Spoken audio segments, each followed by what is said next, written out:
ఓం నమో భగవతే వాసుదేవాయ. శ్రీమద్వాల్మీకి రామాయణం కిష్కింధాకాండం పంచదశ సర్గః. తారాహితోక్తిః. అత తస్య నినాదం తం సుగ్రీవస్య మహాత్మనః శుశ్రావాంతః పురగతః బాలీ భ్రాతురమర్షణః. శ్రుత్వా తు తస్య నినదం సర్వభూతప్రకంపనం మదచ్చైకపదే నష్టః.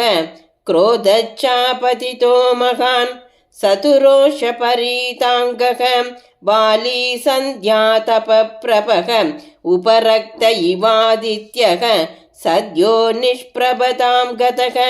బాలీ దంష్ట్రాకరాళస్తు క్రోధాద్దీప్తాగ్నిలోచనః. బాత్యుత్పతితపద్మాభః సంమృణాల ఇవ హ్రదః. శబ్దం దుర్మర్షణం శ్రుత్వా నిష్పపాత తతో హరిః.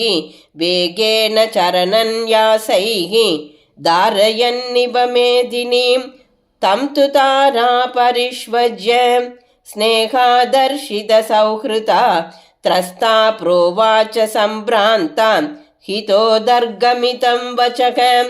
సాధు క్రోధమిమం వీర నదీవేగమివాగతం. శయనాదుత్థిత కాల్యం త్యజ భుక్తామివ స్రజం. కాల్యమేతేన సంగ్రామం కరిష్యసి హరీశ్వర. వీరతే శత్రుబాహుల్యం ఫల్గుతావాన విద్యతే. సహసా తవ నిష్క్రామః మమ తావన్న రోచతే. శ్రూయతాం చాభిదాస్యామి యన్నిమిత్తం నివార్యసే. పూర్వమాపతిత క్రోధాద్ సత్వామాహ్వయతే యుధి. నిష్పత్య చ నిరస్తస్తే హన్యమానో దిశో గతః. త్వయా తస్య నిరస్తస్య పీడితస్య విశేషతః. ఇహైత్య పునరాహ్వానం శంకాం జనయతీవ మే. దర్భచ్చ వ్యవసాయచ్చ యాదృశస్తస్య నర్దతః. నినాదస్య చ సంరంభః నైదదల్పం హి కారణం. నాసహాయమహం మన్యే సుగ్రీవం తమిహాగతం. అవష్టబ్ద సహాయశ్చ యమాశ్రిత్యైష గర్జతి. ప్రకృత్యా నిపుణశ్చైవ బుద్ధిమాంశ్చైవ వానరః. అపరీక్షిత వీర్యేణ సుగ్రీవ సహనైష్యతి. పూర్వమేవ మయా వీర శ్రుతం కథయతో వచః. అంగదస్య కుమారస్య వక్ష్యాం యత్యహితం వచః. అంగదస్తు కుమారోయం వనాంతం ఉపనిర్గతః.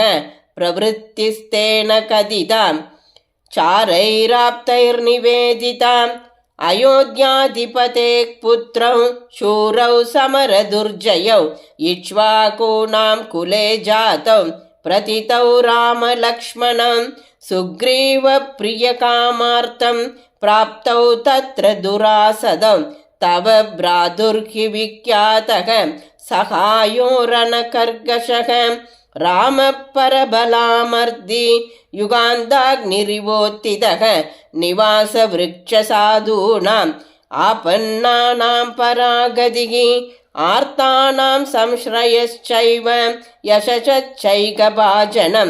జ్ఞాన విజ్ఞాన సంపన్నః నిదేశే నిరతః పితుః. దాదూనామివ శైలేంద్రః గుణానామాకరో మహాన్. తక్షమో న విరోధస్తే సహతేన మహాత్మనా. దుర్జయేన ప్రమేయేన రామేణ రణకర్మసు. శూర వక్ష్యామి తే కించిద్ న చేచ్ఛామ్యభ్యసూయితుం.